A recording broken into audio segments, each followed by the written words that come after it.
At 7:30, we have Mississippi State, who's 2-1, traveling to South Carolina, who's 1-2. South Carolina favored by 6.5 points on SEC Network. Will Rogers for the Bulldogs has gone 44-74, thrown for 492 yards, 5 touchdowns, 0 interceptions. Jaquavius Marks had 51 carries for 325 yards and 3 touchdowns. And Lydiatric Griffin has had 13 catches for 132 yards and 2 touchdowns. Spencer Rattler for the Gamecocks has gone 77-108, thrown for 954 yards, 4 touchdowns to 2 interceptions. Takarian Joyner's had 28 carries for 75 yards and 3 touchdowns. Again, a huge problem for the Gamecocks. Xavier Leggett has had 22 catches for 367 yards and a touchdown.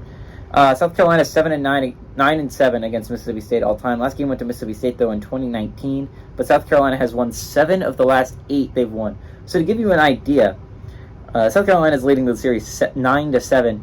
This used to be a 6-2 series lead for Mississippi State, and they've made it not that. Mississippi State cut it a little bit closer in 2019, but South Carolina has really dominated as of late. I think they continue it here, right? I was high on Mississippi State. They come off a big win against Arizona, an Arizona team I respect, and I'm like, maybe they can beat LSU. And it's not like not only they didn't beat LSU, they got embarrassed. Absolutely embarrassed by LSU. It wasn't even close. LSU destroyed Mississippi State, and honestly, South Carolina hasn't looked bad. I understand they're 1-2, but they're 1-2 against Georgia and UNC, and both of those are phenomenal football teams. And they were leading Georgia at halftime. They were playing at Georgia too.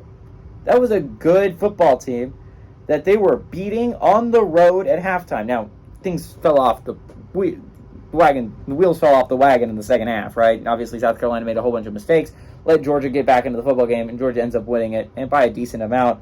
But on the other hand, I think this is still a good South Carolina team. This is South Carolina's team I respect a lot. This is still a quarterback I respect a lot in Spencer Rattler. It's hard for me to say that I think Mississippi State's that good. I think they just got destroyed by LSU. I don't think South Carolina's that bad of a football team. Give me South Carolina to win and cover at home.